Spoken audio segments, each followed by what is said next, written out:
Bonjour mesdames, mesdemoiselles et messieurs, aujourd'hui nous allons étudier la notion d'interprétation. Étymologiquement, l'interprète est celui qui parle entre moi et un autre, moi et un texte, c'est-à-dire celui qui rend compréhensible, un sens qui sans cela serait demeuré obscur. Interpréter, c'est donc toujours faire passer de l'obscur au clair, révéler une signification. En ce sens, on ne saurait réduire l'interprétation à la traduction des langues étrangères, elle est bien plutôt la méthode des sciences humaines. 1. Qu'est-ce qu'interpréter? On parle d'interprétation dans des situations très diverses. Le médecin interprète les symptômes d'une maladie, c'est le diagnostic, le juge interprète les textes de loi pour les appliquer au cas particulier qu'il juge, le musicien interprète la partition, le psychanalyste interprète le sens des rêves de son patient. Plus généralement, nous ne cessons jamais d'interpréter le sens d'une parole, la signification d'un geste, d'une attitude ou d'un événement. À chaque fois cependant, interpréter, c'est tenter de découvrir un sens. Ce sens à découvrir n'est pas immédiatement manifeste, c'est précisément pour cela qu'il nécessite un travail d'interprétation, mais il se laisse deviner, sans quoi je ne chercherai même pas à l'interpréter. Interpréter, c'est donc savoir que quelque chose ait un sens, même si l'on ne sait pas encore lequel, et tenter de le découvrir. 2. Qu'est-ce que l'herméneutique? L'interprétation a d'abord été celle des textes religieux.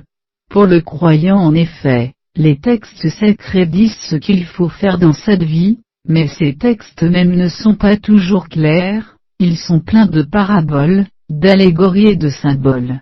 On a donc fondé une discipline ayant pour but de déterminer la signification réelle des textes saints, l'herméneutique, mot issu d'un terme grec signifiant tout à la fois expliquer et comprendre. L'herméneutique religieuse comporte 3 parties, interpréter, comprendre, et appliquer la signification dégagée au présent. Cependant, le sens auquel on parvient n'est jamais définitif, une autre interprétation est toujours possible, on n'interprète pas un texte comme on résout une équation. Ce caractère provisoire fait la faiblesse de l'interprétation par rapport à la démonstration, mais elle fait aussi sa force. Si l'interprétation n'est pas une démonstration, cela signifie peut-être qu'elle va nous permettre d'essayer de comprendre ce qui ne se démontre pas. 3. Quel est le problème soulevé par l'interprétation? L'interprétation est devenue un problème au XIXe siècle, à l'occasion d'une réflexion sur l'histoire. L'historien en effet a pour but de reconstituer une vérité passée à partir de documents, qu'il interprète pour en dégager la signification. Mais ce passé n'existe plus, contrairement aux physiciens, l'historien ne peut pas comparer sa théorie à un objet réel pour la vérifier. Il ne reste de ce passé que les documents qu'il tente d'interpréter, mais justement, il les interprète depuis son présent, avec les présupposés de son époque.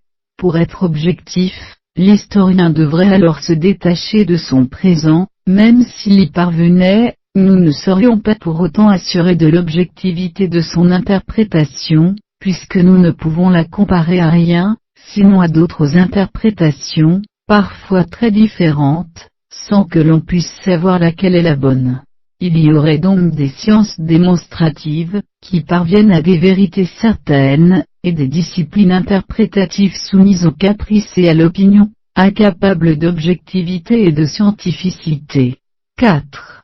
L'interprétation fournit-elle une méthode aux sciences humaines? C'est dictée qui résout ce problème.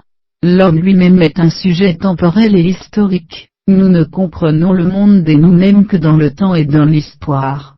Autrement dit, nous sommes tous héritiers d'une tradition qui oriente dès le départ, notre façon de comprendre les choses. Par exemple, quand on ouvre pour la première fois un roman, on a déjà une idée, même très générale, de ce qu'on y trouvera, une fiction, des personnages, etc.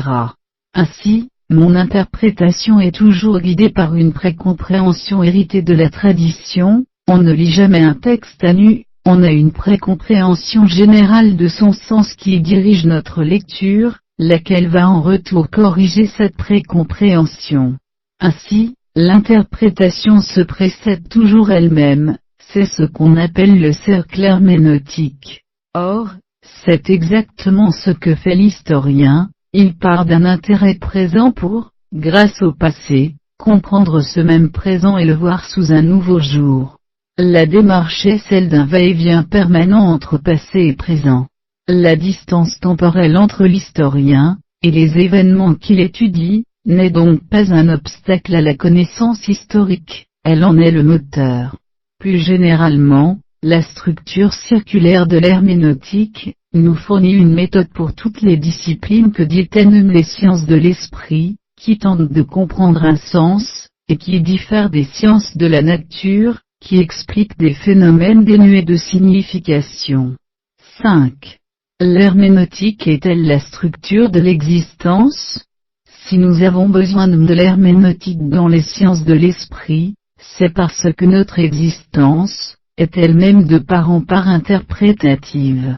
Telle est du moins la thèse d'Heidegger, le met toujours en situation herméneutique, parce qu'il est un être conscient. La conscience en effet vise toujours les choses du monde, comme ayant telle ou telle signification, le marteau comme ce qui sert à enfoncer des clous, etc., à même la perception, la conscience articule les choses à des significations, et cette articulation est herméneutique. La conscience est elle-même interprétative de son monde, c'est parce que la structure de la conscience est elle-même herméneutique que les disciplines qui s'intéressent à l'homme comme être conscient, l'histoire, la philosophie, la psychanalyse par exemple, doivent recourir à l'interprétation. La citation. Nous expliquons la nature, mais nous comprenons la vie de l'esprit, Wilhelm Dilthey. Je vous en remercie. Bonjour mesdames.